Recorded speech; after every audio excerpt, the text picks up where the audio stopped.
What is going on, everybody? It's the France. This is Monday Night Raw reunion review for July 22nd, 2019.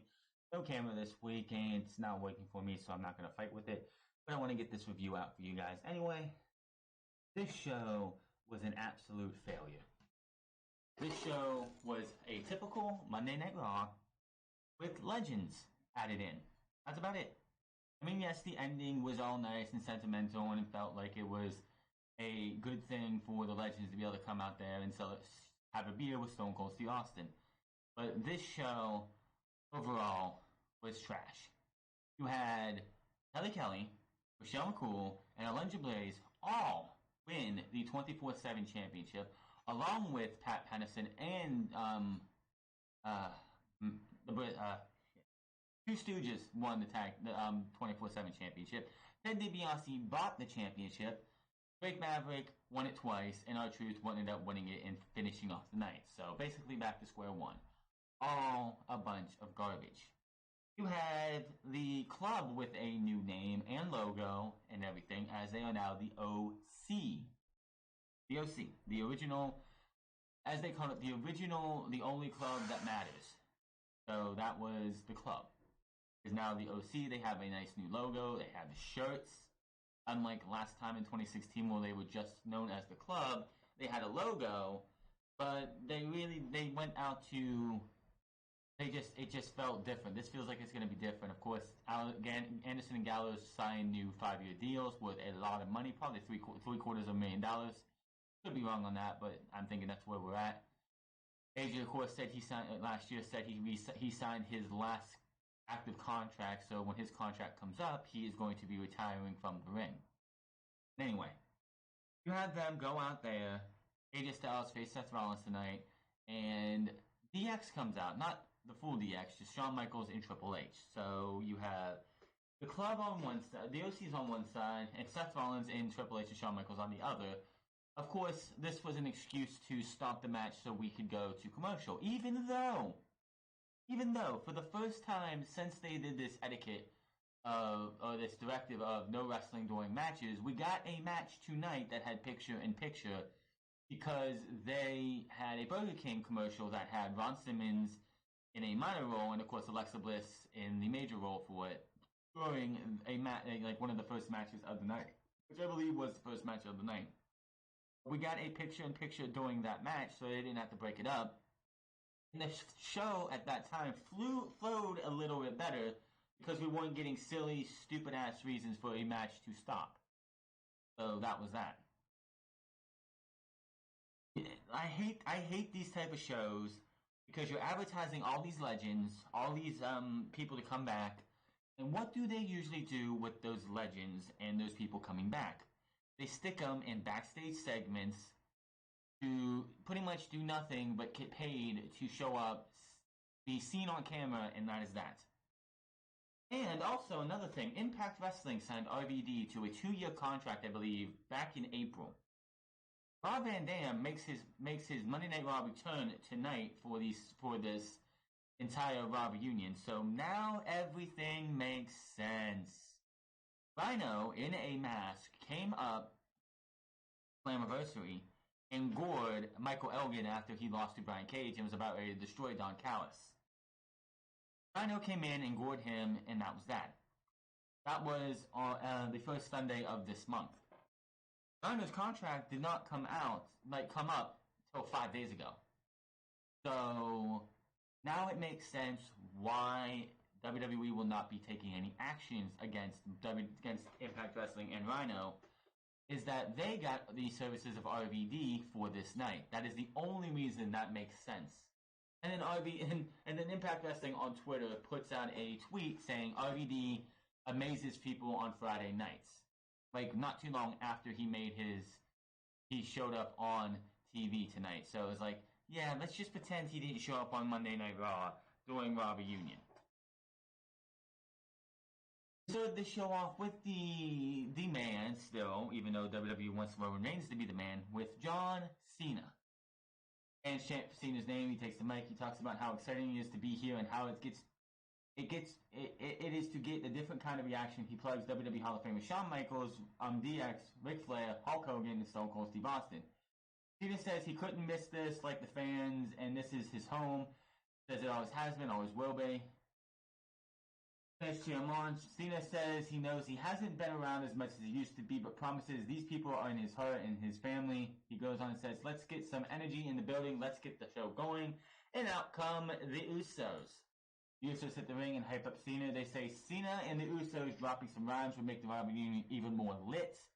No, it would not. The Usos say the fans want it and the yes chants start up. Cena goes to leave.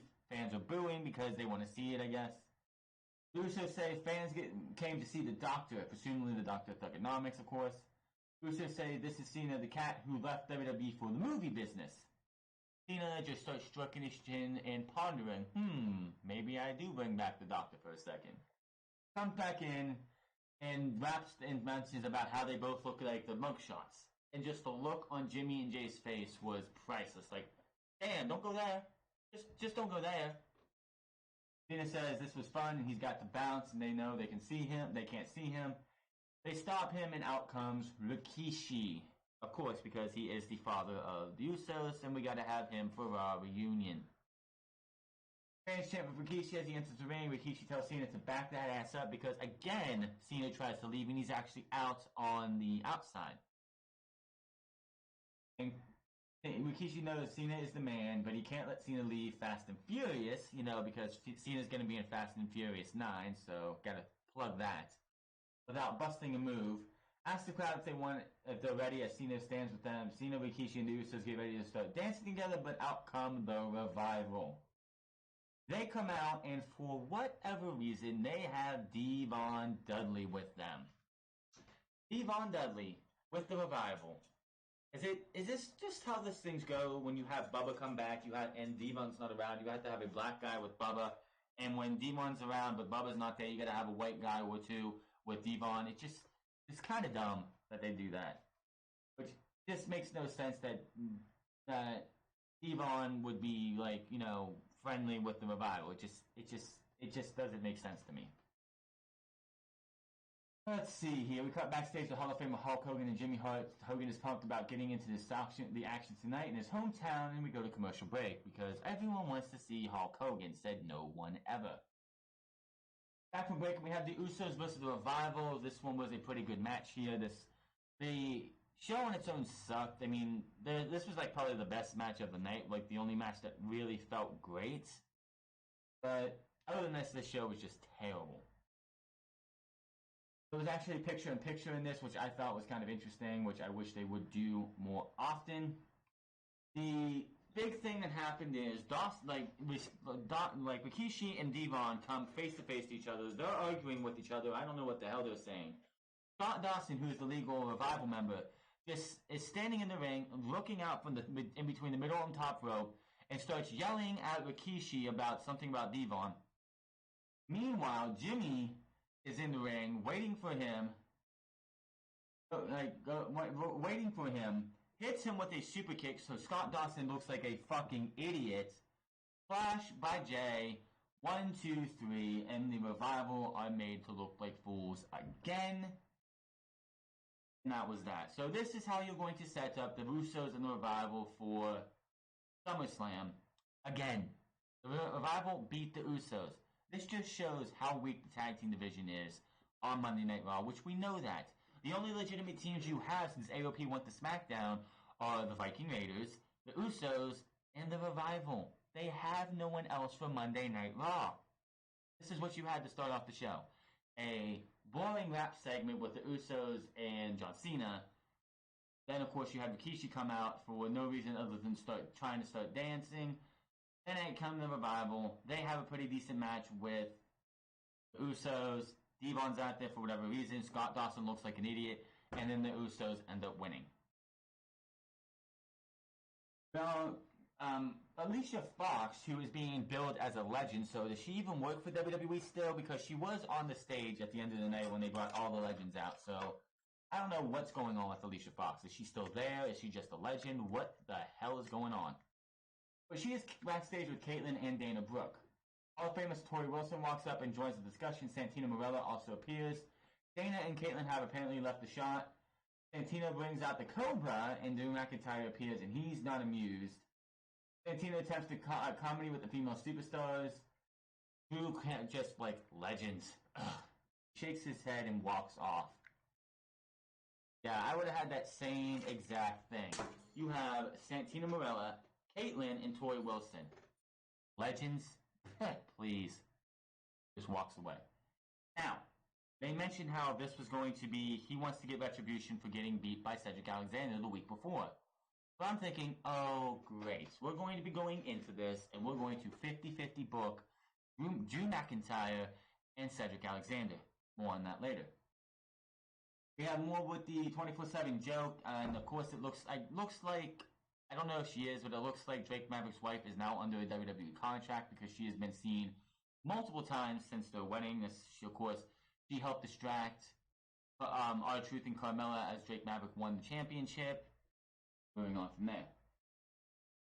Drew McIntyre. Oh wait, I'm sorry. Before we do that, they all leave. Charlie Caruso, for whatever reason, has her mouth just open, like. And in comes the Godfather to his music. He says it's time to hop aboard, and the crowd says "Ho Train," and he is like, that was one of the biggest pops of the night, or the biggest reaction of the night was saying "Ho Train." It just is what it is. It's the Godfather, which, by the way, the Godfather gimmick in 2019 in WWE makes no sense for him to bring it back. I know last year, I think it was, when they did the House Hardy special, he was the Godfather, and then he went to the Lake of Reincarnation, was Papa Shango. I think Papa Shango would be a lot more cooler than Godfather this time, but Godfather's what got him over.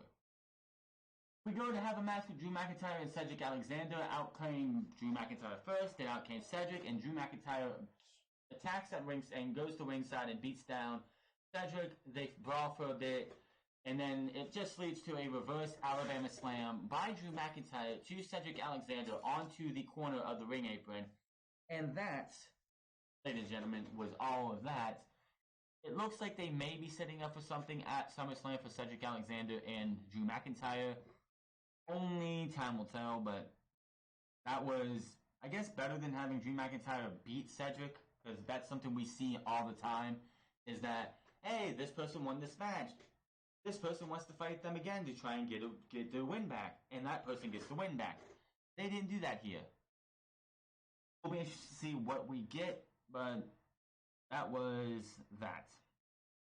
Pat Patterson ends up winning the 24/7 joke after the Boogeyman. Drake Maverick goes to get his bag. It's got worms in it. Boogeyman scares him. He trips and falls. Patterson just kicks him a couple times, put his foot down, and wins the championship. Or this joke. Really? There were 8 title changes tonight, by the way. 8. This was number 2. Back into the ring, and Christian is out on commentary. Lillian Garcia is introduced as a special guest ring announcer for Viking Raiders and Zack Ryder and Kurt Hawkins. So I see the Viking Raiders are now off of the Bravo run. I guess not really, because Zack Ryder and Kurt Hawkins, yes, they were tag team champions coming out of WrestleMania and held them for a while. But they really weren't taken seriously as tag team champions. If you took the Hawkins and Ryder team as serious tag team champions, then I don't know what to tell you, because they were not serious tag team champions. Well, this match lasted about a few minutes, and we get a Thor's hammer for the 1, 2, 3. The Viking Raiders are your winners. Mike Kanellis is backstage with T.E. Torres. Well, when we get to backstage, it's catering, obviously, this party area. They're panning the camera, and we get to Mike Kanellis. We don't see who he's talking to until Maria shows up and gets pissed off at him. So it's Eve who says, well, I'm a mother, so maybe I can help give you tips. And then he points out Eric Bischoff, who he's like, well, if that doesn't work, then you can get out of here and come to SmackDown Live. Ooh, just taking them shots. Gotta put that in there as, hey, I'm working on SmackDown now, so there's that. Bischoff mentions something about coming to SmackDown if he doesn't work out, or for her or them. Maria yells at Mike and insults him in front of everyone. Hall of Famer Braun Strowman appears and gives Mike a loud damn after looking him over. So, yeah. This is a Paul Heyman thing, by the way. Remember that. Paul Heyman is the mastermind behind the whole Maria and Mike Kanellis garbage. Yet this guy's supposed to be running Monday Night Raw. No, thank you. No, thank you. The OCs is backstage. Carl Anderson, Luke Gallows, and AJ Styles. They say it's a celebration, but not the Raw reunion, just for them. They go on, and AJ talks about beating Seth Rollins tonight. AJ says the OCs will show they are the most dominant group in history tonight, then, now, and forever. The name is something they have to get used to, but also they got a logo, they got shirts, it looks like a new attitude. I'm just hoping this isn't going to be one of those things that they're together for like 3 months or 2.5 months, and WWE, Vince McMahon goes, I'm bored. This isn't good shit anymore. We need to break them up. AJ needs to be on his own. Keep the OCs together, and everything will be good. Camera cuts backstage. The Hall of Famer Gerald Briscoe with the 24/7 joke after Pat Patterson is down, apparently just pinned. Briscoe walks up to Kelly Kelly. She all smiles until she turns and knees him in the gut. Pins him 1, 2, 3, and she is off on a run. So Kelly Kelly becomes the first woman to win this disgraceful championship. Yes. The first women, all the women in this entire thing that win this championship, this joke, are Hall of Famers or legends who aren't even a part of the main roster. I honestly thought Carmella would be the first woman to win the championship. Out comes Samoa Joe. He isn't happy about the Raw reunion special. Joe, I agree with you entirely on this. This entire promo that he talked about until it was ruined, I agreed with him 110%. Because these shows are a plague to WWE. Yes, they are. Got on and said instead of his show of violence tonight in the ring, we got the Usos with their daddy spinning limericks at John Cena. Calls it embarrassing and surprised they don't do more pandering, more dancing, and passing out stink faces. Out comes Roman Reigns to rain on our parade and make everything else so much more boring.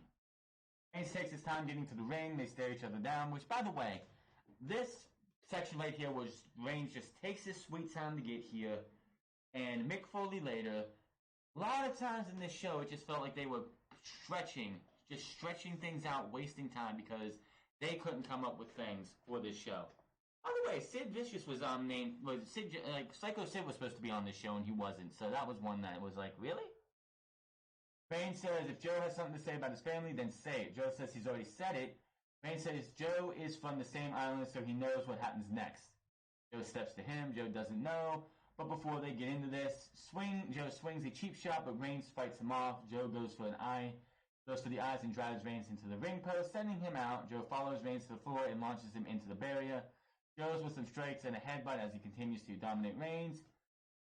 Joe knocks Reigns back out of the ring after putting him inside with the headbutt. They bring it back in, but Reigns knocks Joe off the apron with a Superman punch. Of course he does.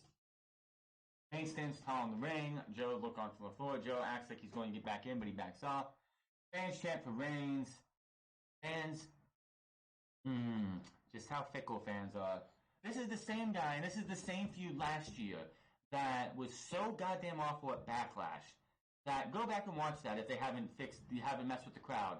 The crowd was literally leaving the arena during the main event of Backlash last year, and it was these two. This match was no better tonight. Joe asks Reigns if he wants this match, and he does. Joe says you got it, tosses the mic, and heads back to the ring. A referee enters, and we go to commercial break. The typical, prototypical Roman Reigns match. Roman Reigns gets his ass kicked for the entirety of this match. No Superman punch this time. This one, I think, was a botch for a minute because Joe picked up Reigns and applies the sleeper hold, going for the Coquina clutch. Reigns resists and tosses Joe out of the ring. Reigns goes to bounce off the ropes, and it looks like he's going to do a dive. But Joe rolls back into the ring, and all of a sudden, all you see is a spear. 1, 2, 3, and Roman Reigns wins after getting his ass kicked for literally the entirety of this match. This is a typical Roman Reigns match. Get your ass kicked, rest hold, ass kicked even more, rest hold, ass kicked even more, Superman punch, spear, 1, 2, 3. Typical Roman Reigns match. The guy left for leukemia last year, and the only reason people were cheering for Roman is because of what Joe Onowale went through. It's not the same guy, ladies and gentlemen. Not the same guy. Roman Reigns wins again. And I was like, oh, okay, if this is all we get is Joe versus Reigns tonight, and that was it, or last night, and that was it, I'm fine with that, because I don't want to see this at a pay-per-view. The last time these guys were at a pay-per-view, at Backlash last year, when the Superstar Shakeup happened, and Reigns stayed on Raw, and Joe went to SmackDown, that match was so mind-numbingly bad, I think I lost at least 10,000 brain cells. Because it's more legends. Also, Seth Rollins on Miz TV and Rollins versus AJ Styles. Becky Lynch will be on a moment of bliss. We go to the ring and out comes the Miz for his Miz TV. We go to commercial break. Back from break and the Miz is in the ring with the mic. He hypes up tonight's guest, Seth Rollins, and plugs his match against the United States Champion AJ Styles against the Universal Champion Brock Lesnar, and also promotes the Miz and Mrs. show, which nobody cares about. I don't, and I know you don't either. No, nobody cares about it. The ratings also show that every time they, because the Dirt Sheets put out the ratings for Raw, SmackDown, and Miz and Mrs. And the ratings for Miz and Mrs. are always so bad. Nobody cares about it. Rollins says Miz called the biggest match of his life a predicament. Rollins says Lesnar's name stops to say it again. This time mocking Paul Heyman with the Brock Lesnar. Rollins does a bad impersonation of Brock Lesnar, calling him a real Godzilla-like looking monster, looking bastard. Rollins goes on and gives Lesnar props for being a beast. Rollins calls Lesnar a Seth Rollins wannabe. Yes, ladies and gentlemen, he called him a Seth Rollins wannabe. He goes to explain himself, but he's interrupted by Paul Heyman, speaking from gorilla position backstage. Heyman runs Rollins down as Rollins repeats the wannabe line at Lesnar. Heyman tells Rollins to stay right there and comes out on the stage and continues having words with Rollins. Rollins says as Heyman is going to talk the talk for Lesnar, he's going to prepare to walk the walk for Lesnar too. Now, during this little jab between these two, they finally mentioned the fact that Seth Rollins cashed in on Brock Lesnar at WrestleMania 31. Now Heyman said, don't be bitching about Brock Lesnar cashing in on you at Extreme Rules because you did the same thing to him at WrestleMania 31. Why was this not ever brought up during the build to WrestleMania? Why did they wait till now to even mention it? That's my question on that. He goes to go after Paul Heyman, but Paul Heyman runs away like a scared little bitch. Rollins says if Heyman's going to keep talking, he threatens to come stomp Heyman's in. Heyman gets out of there. Rollins says Heyman has been hyping Mercer up as a beast and a conqueror for years, but he's just a man, and any man can lose. God, did we hire James Ellsworth to write this shit? This felt like the any man with two hands has a chance. That's just how bad that sounded. Like, seriously. That literally sounded like something James Ellsworth would write, or would say. I thought Paul Heyman wanted to get the silliness out of these promos that we see on Monday Night Raw. Wanted to add a little bit more realism. That felt like the most hokiest fucking line ever for Seth Rollins. That felt so scripted, like he was forced to say that line, and quite honestly, it did not feel like it came from Seth Rollins himself. He turns his attention to tonight's match and said he prepares for the biggest match of his career by fighting. He's going one-on-one with AJ Styles, says it's time to ignite the fire and burn it down. Yes, his catchphrase now is to ignite the fire. It's time to ignite the fire and burn it down. That's his catchphrase now. Backstage when the Raw reunion has some words with Legend, but Sami Zayn interrupts. He says he's not happy with the Legends getting TV time. Trust me, Sami, I'm not either. He doesn't think the Legends, they're just people who are around at the right time. Says this is more like the Attitude Era on the Face app.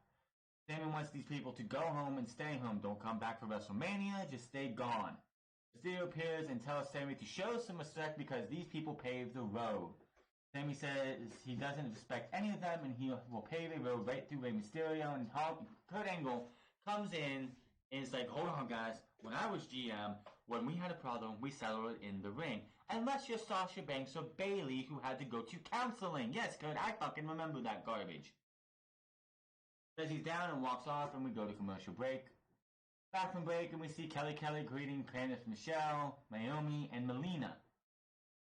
Melina has a referee shirt on. Whoop-de-doo. Candice knees Kelly and pins her for the title. Hall of Famer Alundra Blaze appears and wins the title from Candice, choking her out. Says if any of them has an issue with her being the champ, they better do something about it because she won't be champion for long, and walks off. So, yes, in a matter of about 20 minutes, we've had Kelly, Candice Michelle, and Alundra Blaze all your 24/7 joke. By the way, this championship is the most popular main roster title. There's something wrong with your company if the most popular title that you have is for the jobbers, or the unwanted, the ones that you're not going to do shit with. I do want to say I'm glad to see that Cedric Alexander has graduated from doing anything with this championship. He might have won it once, but he's off doing bigger and better things dealing with Drew McIntyre.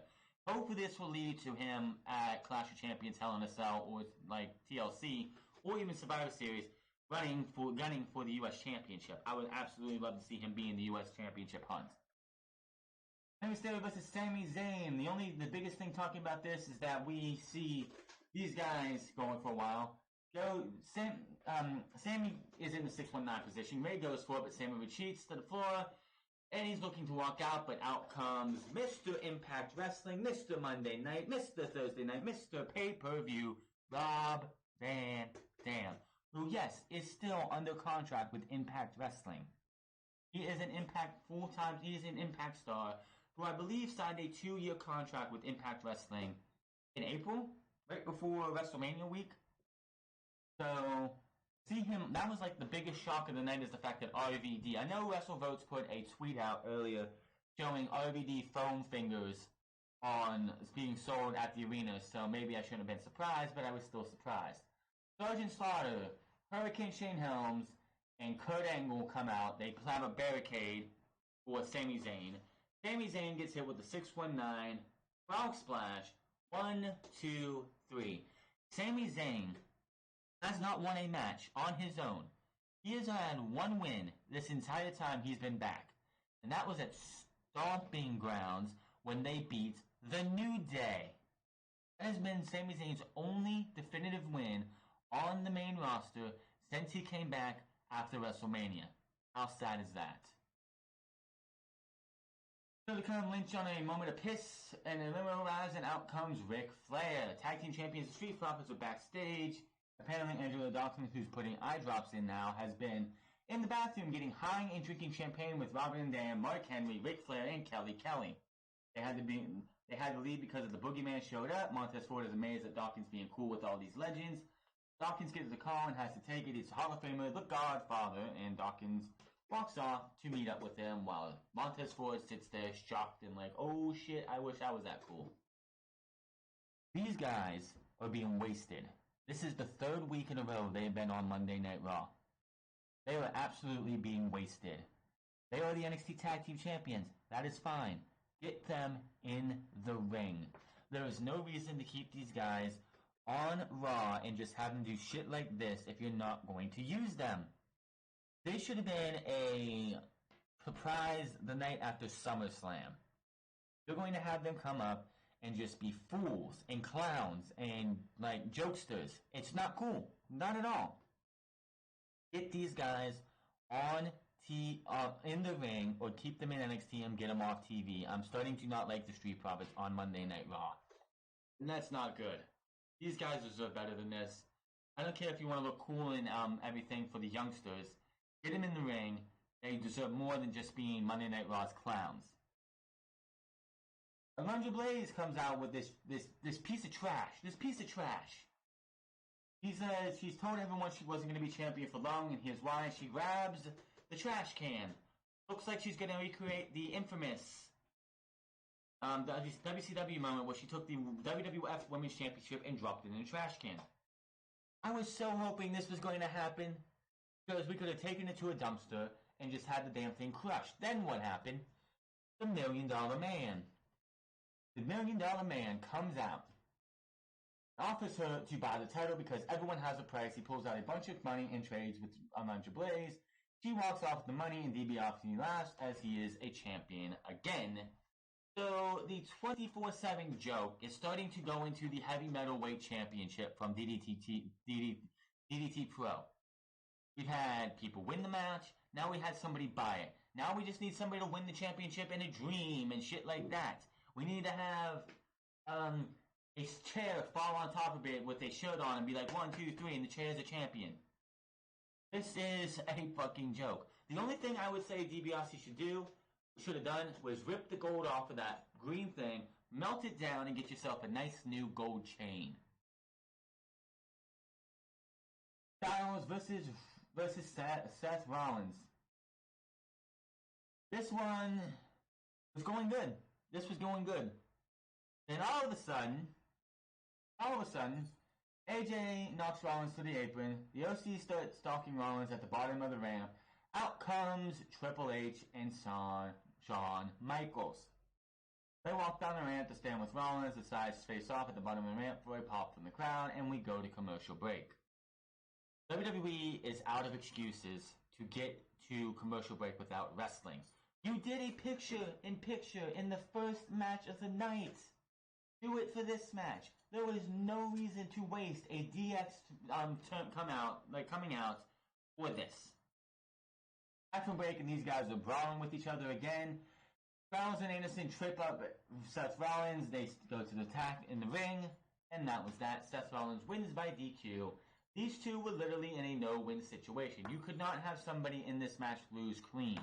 Seth is the number one contender to Brock Lesnar's championship, and AJ Styles is the United States champion. By the way, where the fuck was Ricochet for tonight? He was nowhere to be found. Why? Because we needed to have the good old D-Generation X, which, by the way, did not have that big of a pop. Shawn Michaels, Triple H, Road Dogg, X-Pac, and Scott Hall and Kevin Nash. After the bell, DX immediately hits the ring to stand with Rollins and make the save. The two sides face off, and AJ says DX is one with them. Pulls up the two sweet at DX. Again, Gallows and Anderson raises him as well. DX raises the two sweet back at the OCs, but then turning into crotch chops. They attack and brawl breaks out. DX and Rollins clear the ring for a big pop. The OCs are upset at ringside. They grab steel chairs and surround the baby faces, but the music hits and out comes Road Dogg, John X-Pac Waltman, Kevin Nash, and Scott Hall. Wasting Kevin Nash and Scott Hall.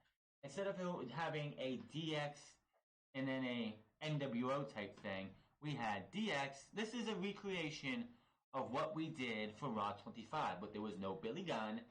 Kevin Nash and Billy Gunn switched places because Kevin Nash wasn't there, Billy Gunn wasn't what Billy Gunn was.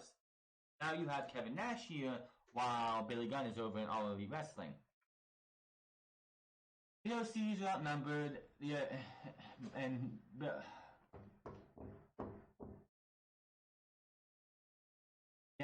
so basically you have these guys, they're rechristened the OCs. What you could have done here was you bring out DX. Seth Rollins gets beat down after his match with AJ Styles. Then you could have Shawn Michaels and Triple H come out to try and make the save. The OCs beat down DX. That would have made them the biggest, nastiest heels for this company.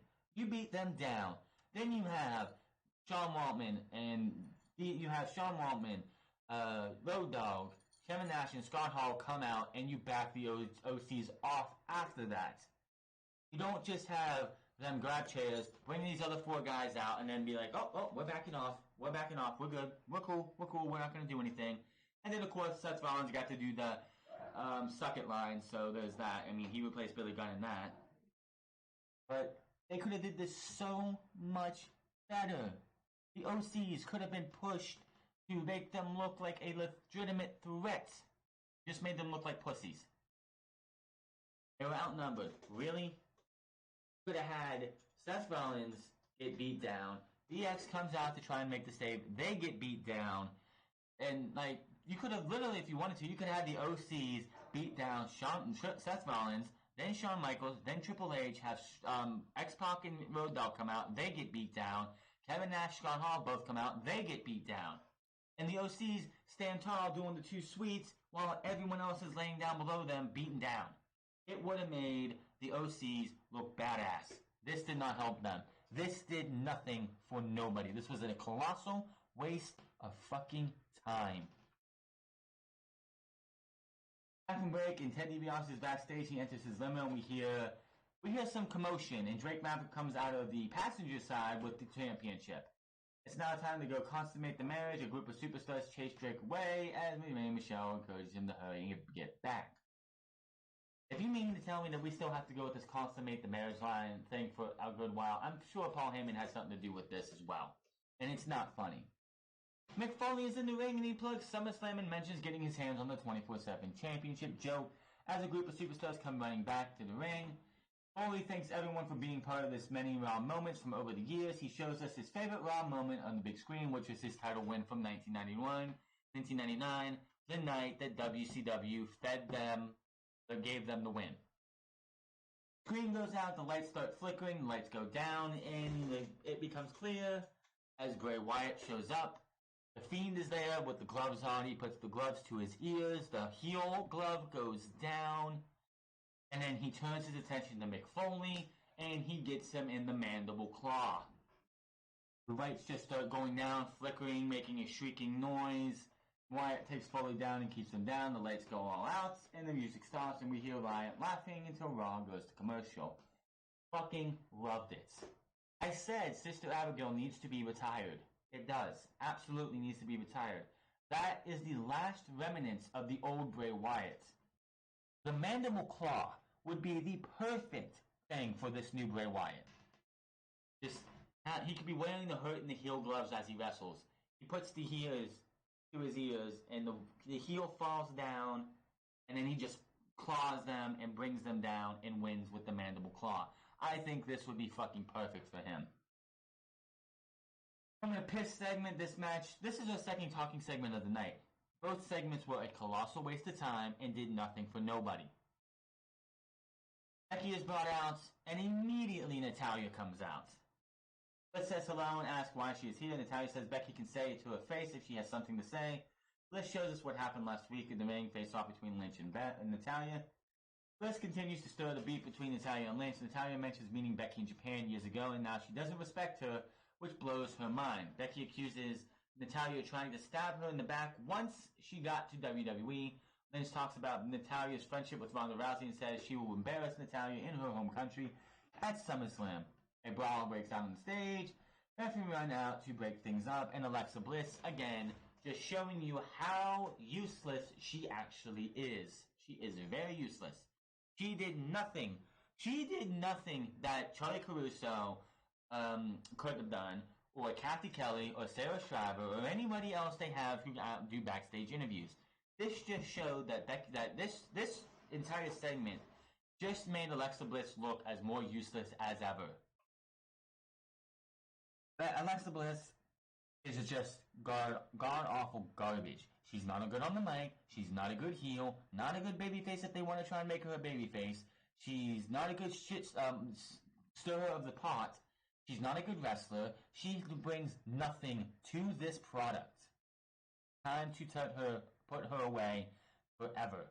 Alexa Bliss needs to go back to the Performance Center, learn how to be a fucking wrestler, or learn how to do something right, and then we'll talk. But right now, that was another colossal waste of time. Natalya is backstage with Charlie Caruso ranting about how she is going to take the title from Becky at SummerSlam. I absolutely doubt it. We get one more shot with Drake Maverick. He's about to get into the limo with his wife, but R-Truth comes in from behind, rolls him up as a Kamala assist, allowing Truth to pin him, take the thing, and he leaps into the limo, and it drives off with Truth and Drake Maverick's wife in the limo. Drake is like, my baby, my title, get back here. And he's like, honey, it's gonna be... And he's like, oh, my wife. So, yeah. Yay, we have to deal with this. Then we get to what I don't understand. This next thing I don't understand.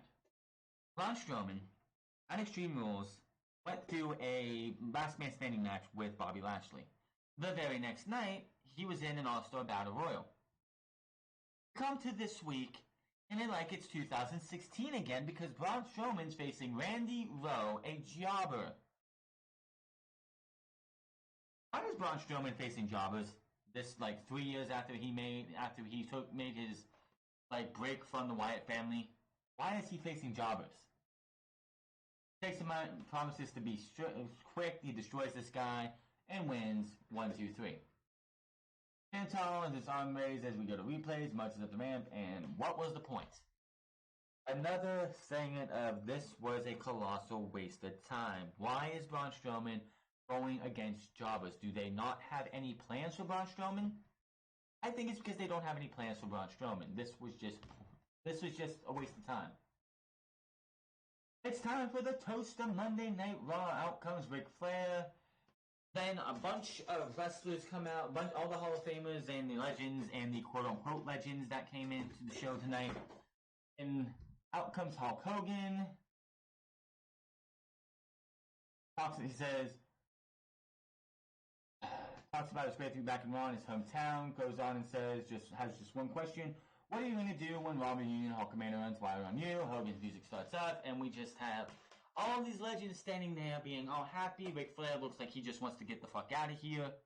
And then Stone Cold Steve Austin gets out here, goes to the ring like Stone Cold would, does his usual, thing. There's 4 cases, coolers of beer around the ring at each post. I guess it's Stone Cold's new IPA, which I don't drink, so I wouldn't know what it tastes like. Let's see.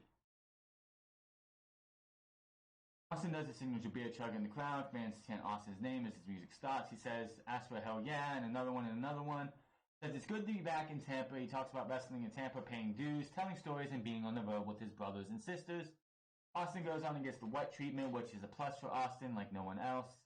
Because Austin, the one big negative about the 2001 Austin heel run with the Alliance is that we got this fucking what chant, and it's still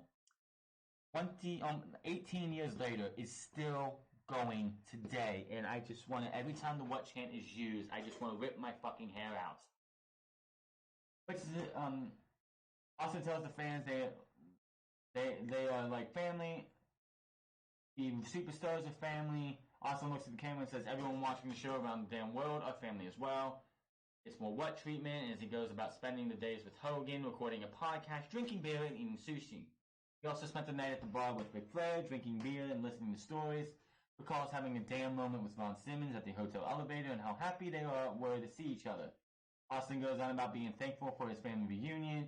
He calls everyone else down to the ring to have a cold beer. Austin raises a toast to every one of the sons of bitches in the crowd, saying it was a complete sold out. Hypes up Raw being a good time, and that's all he's got to say about that. Raises a toast to America, to Tampa, to everyone across the world, and that's the bottom line. Chris Stone Cold Sting said so. The ring fills up with the stars. His music hits. Kicks off the beer bash and hugs Triple H. He hugs Triple H and bashes smacks his back, and he has a beer can in his hand, so Triple H's entire back is covered in beer. 1 minute, he asked how much time left. They had 1 minute. He talks about being nervous about what he was going to do tonight, and Jonathan Coachman told him to just be himself. He said that's what he did. He likes to drink and have fun and hang with friends, raise some hell. They're going to be counting him down now. He talks a bit more about being with his family tonight. Big event, and then signs off the Raw reunion as they go off the air, and everyone puts the beer up to toast Stone Cold Steve Austin. This show was just a normal Monday Night Raw with legends added in. Nothing new. Nothing's going to change. This show is going to be awful for a very, very long time. Nothing that they can say or nothing they can do will change this show. Paul Heyman obviously has nothing to do with anything good about this show. The only things that I know that Paul Heyman are a part of right now is Maria and Mike Kanellis and that entire thing, and him trying to get realism out of the promos. I said it on Unscripted this weekend. Go check it out. You cannot get realism in these promos if you're having people read off of scripts. You need to do bullet points. Apparently Kevin Owens is getting bullet points, and that's where his promos are going for. Austin's promo tonight felt like it came from Austin himself. He didn't even probably have any bullet points. Just go out there, say what you're feeling, and that was it. Austin's promo tonight, even though it was cheesy, it was cliche, and it was just something that he needed to say, felt more real than anything that you have heard from Seth Rollins' promo tonight was just awful. Becky Lynch and Natalya just sounded so awful. These promos are just sounding worse and worse and worse. And we're supposed to be more realism. Kevin Owens is on with no promo, with no script, then that's where everyone else, like most of everyone else, needs to go. I want to hear Roman Reigns without a script. I want to hear Seth Rollins without a script. AJ Styles can go without a script. Drew McIntyre can go without a script. I'll say it again because I always say it. Go to YouTube. Go to YouTube.com. Type in Drew Galloway returns to WCPW. And click on that video. That motherfucker was talking from the heart. That's the Drew McIntyre I want to hear, is a guy who sounds like that, who has that passion coming out of his voice. You don't get that on Monday Night Raw because everything is down to the last fine detail. The scripting has got to go. If you want to get these guys to seem real, like the promos to feel legitimate and real, you have to get rid of scripted promos. You can't have it both ways. You can't have realism and scripted promos at the same time. Bullet points worked in the 90s. Bullet points need to come back for everybody in 2019. This show was... If you say this show was great because of how it ended with Stone Cold Steve Austin talking like he did, praising everything and talking all those stories, then you're a moron.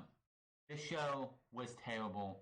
That one 10-minute segment did not save this show. This show just felt like any other ordinary Monday Night Raw with just legends thrown in.